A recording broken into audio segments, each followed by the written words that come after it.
మధ్య దానికి ఒక పేరు వచ్చిందండి, ఏదో ఆకుల్లో కూర్చోబెట్టి స్నానం చేపిస్తున్నారు. ఏంటది? హల్దీ. అదొకటి వచ్చింది నడుతున్నా, అదొక ఫ్యాషన్ నడుతున్నా. దాని మూలాలు ఏంటో తెలుసా? దాని పేరు మంగళ స్నానం. తెలుసా నీకు? అది వాళ్ళకి తగును, వాళ్ళ నమ్మకాలు, వాళ్ళ ఫిలాసఫీలు వాళ్ళకి చెలుతాయి. నువ్వెందుకు ఏడుస్తున్నావు? నీకు సంబంధం ఏంటి అని అడుగుతున్నావు. తిరగవా? ఇంక నువ్వు ఇంకా కన్వర్ట్ అవ్వలేదా? నువ్వు ఇంకా మారు మనసు పొందలేదా?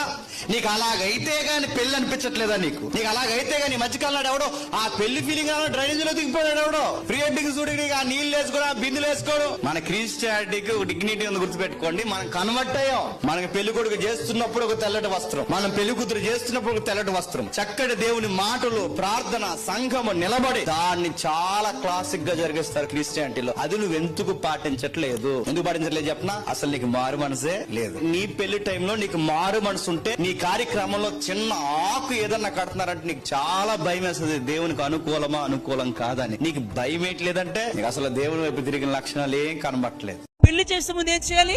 మంగళ స్నానం. ఏంటి నీ మంగళ స్నానం? ఎవరికి నీ మంగళ స్నానం? నువ్వు క్రైస్తవురాలుగా ఉండి చర్చికి వెళ్ళే వాడికి నీకెందుకయ్యా మంగళ స్నానం? నేను ఎవరు చేసుకోమన్నా మంగళ స్నానం? బైబిల్లో చెప్పింది మంగళ స్నానం చేయమని. యాసిడ్ వేసుకో ఒంటి మీద, బాగుంటుంది మంగళ స్నానం. ఒళ్ళంతా కాలిపోతుంది కదా, అప్పుడు జరిగితే మంగళ స్నానం ఎలా ఉంటుందో. ఈ రోజు దేవుడికి వ్యతిరేకంగా బతికిన వాడు ఒక రోజు తుక్కు రేగిపోతే ఒక రోజు నరకం. తెలుసా? ఈ రోజు నీకు మంగళ స్నానం ఉంటుంది అక్కడ ఉంటుంది నరకంలో అగ్ని స్నానం. ఒళ్ళు కాలిపోతూ మలమల్ల ఆడిపోతూ ఉంటే అప్పుడు అబ్బాబ్బా మంగళ స్నానం ఎంత బాగుందో అని చెప్పి అప్పుడు ఏడు. సిగ్గు లేకుండా కొంతమంది సేవకులు కూడా ఉన్నారు ఇందులో. పాస్టర్లు తమ పిల్లలకు కూడా మంగళ స్నానాలు చేపిస్తూ, డాన్స్లు వేస్తూ, కుప్పు గొంతులేస్తూ, తీనిమార్లు కొడుతూ, డాన్స్ వేస్తూ, కుప్పు గొంతులేస్తూ వాళ్ళ పెళ్లిళ్ళు కూడా కొంతమంది సేవకులు, పాస్టర్లు కూడా చేస్తున్నారు. పేరున్న పాస్టర్లు.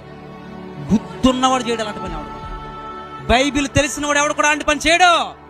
బైబిల్ ఎరిగిన వాడు అలాంటి పని చేయడు. బైబిల్ కరెక్ట్ గా సత్యము తెలిసిన వాడు ఎప్పుడు కూడా బైబిల్ ఇంటరప్ట్ చేయడు. బైబిల్కి వ్యతిరేకంగా వాడు